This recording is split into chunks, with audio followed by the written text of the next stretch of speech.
بسم اللہ الرحمن الرحیم۔ السلام علیکم۔ روزانہ واقعات سننے کے لیے اس چینل کو سبسکرائب کریں۔ حضرت آدم علیہ السلام کو جب جنت سے راندہ درگار کیا گیا، جنت سے نکالا گیا، زمین پہ اتارا گیا، تو لکھا یہ ہے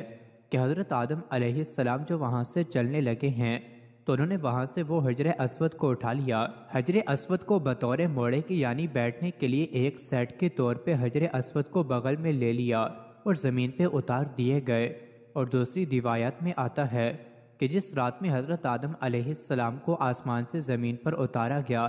تو اس رات میں حضرت آدم علیہ السلام بڑے وحشت محسوس کر رہے تھے، بڑے مایوس، اور پوری اس دنیا کی ہو کہ عالم میں اکیلی رات کو بیٹھے ہیں اور بڑی ایک مایوسی اور وحشت طاری ہے۔ اسی رات میں اللہ تعالیٰ نے جنت کی دو جواہر یعنی ایک حجر اسود اور دوسری مقام ابراہیم پہ یہ دو پتھر اللہ تعالیٰ نے اس رات میں حضرت آدم علیہ السلام کے ساتھ اتار دیے۔ جب صبح کی روشنی پھیلی ہے تو حضرت آدم علیہ السلام نے اپنے پاس یہ دونوں پتھر پڑے دیکھے، پہچان گئے کہ یہ تو جنت کے میرے ساتھی ہیں، کہ جنت کے جواہرات میں سے آپ نے دونوں کو لے کے سینے سے لگا کے ان کو بغل گیر ہو گئے، اس سے تسکین حاصل کرنے لگے۔ یہ وہ جنت کا ایک سامان میرے ساتھ آ گیا ہے۔ اس طریقے سے اللہ نے ان دونوں پتھروں کو زمین پر اتارا۔ اور عجیب بات ہے، ایک حدیث میں آتا ہے کہ حضرت آدم علیہ السلام جو حجر اسود لے کر آئے تھے،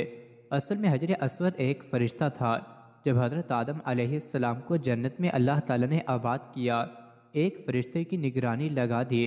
کہ حضرت آدم علیہ السلام کی نگرانی کرے کہ وہ ان تمام کی تمام جنتی ان کے لیے مباح ہیں، لیکن یہ جو ایک درخت ہے، درخت کے کھانے سے ان کو منع کیا گیا ہے، تو تم اس کی نگرانی کرتے رہو، کہیں حضرت آدم علیہ السلام اس درخت کا پھل نہ کھائیں۔ چنانچہ یہ فرشتے وہ حضرت آدم علیہ السلام کی نگرانی کرتا رہا تو حضرت آدم علیہ السلام بھی محتاط رہے اور جنت کے اندر وقت گزرتا رہا۔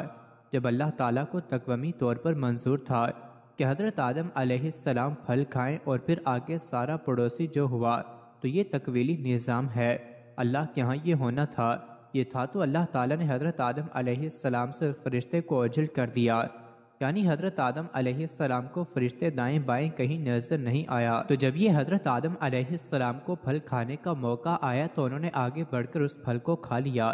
جیسے ہی پھل کھایا تو اللہ تعالیٰ کے ہاں ظاہر ہے ایک خاص قسم کا غضب نازل ہوا کہ یہ تمہیں منع کیا گیا تھا تو کیوں کھایا؟ تو اسی ہیبت اور دبدبے کے عالم میں اللہ تعالیٰ نے اس فرشتے کی طرف دیکھا۔ جب اس ہیبت کے عالم میں اس فرشتے کو دیکھا ہے تو فرشتہ خوف سے پتھر بن گیا اور وہ حجر اسود کی شکل کے اندر قائم ہو گیا، اور جس کو آدم علیہ السلام زمین پہ لائے اس کی تائید ایک دوسری صحیح حدیث ہوتی ہے کہ نبی کریم صلی اللہ علیہ وسلم فرماتے ہیں کہ کل روز قیامت میں جب حجر اسود میدان حشر میں آئے گا تو اس کے دو کان ہوں گے، اس کی دو آنکھیں ہوں گی، اس کی زبان بھی ہوگی، باقاعدہ ہاتھ ہوں گے، گویا کہ پورے ہاتھ پیر کے ساتھ یہ میدان حشر کے اندر پہنچے گا۔ اور ساتھ ہی نبی صلی اللہ علیہ وسلم نے فرمایا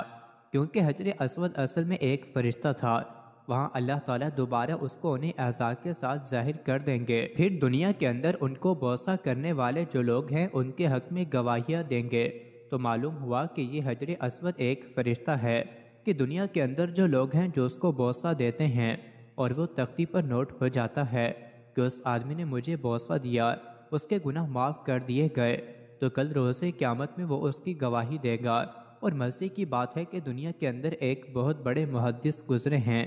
وہ یہ کہتے ہیں کہ مکہ کے اندر حرم میں حجر اسود کے قریب، کعبہ کے قریب ایک عرصے تک رہا تو میں نے ایک مرتبہ عجیب منظر دیکھا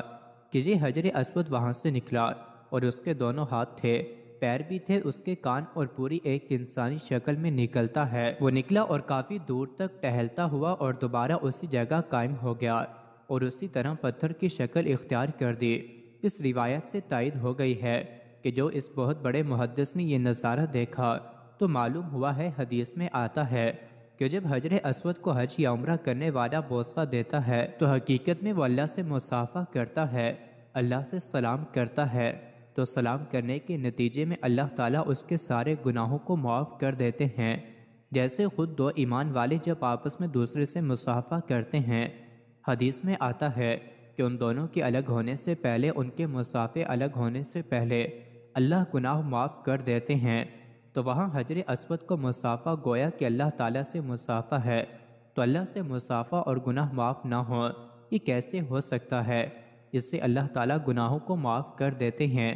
تو یہ حجر اسود وہ فرشتہ ہے جو ہر بوسہ دینے والے کی تفصیلات کو نوٹ کر لیتا ہے۔ تو اللہ سے دعا ہے کہ اللہ تعالیٰ ہمیں حجر اسود کا سلام اس کا بوسہ لینے کی سعادت نصیب فرمائے، لیکن اس میں شریعت کا مسئلہ لکھا ہے کہ اس کے لیے آپ کسی دوسرے کو تکلیف دے کر اس کا بوسہ نہ لیں۔ تکلیف دے کر بوسہ لیں گے تو ظاہر ہے بوسہ لینا ایک مستحب عمل ہے، لیکن تکلیف دینا حرام ہے۔ حرام کام کر کے ایک مستحب حاصل کریں گے، اللہ تبارک و تعالیٰ کے آگے اس کی کوئی قیمت نہیں۔ اگر نہیں موقع تو دور سے استدلال کر لیں، استلام کر کے چوم لیں، تو آپ کو وہی اجر ملے گا کہ جو کہ دینے کے موقع پر ملتا ہے۔ اللہ سے دعا ہے کہ اللہ تعالیٰ اس پر عمل کرنے کی توفیق عطا فرمائے، آمین۔ مزید ایسی ہی ویڈیوز کے لیے چینل کو ضرور سبسکرائب کریں۔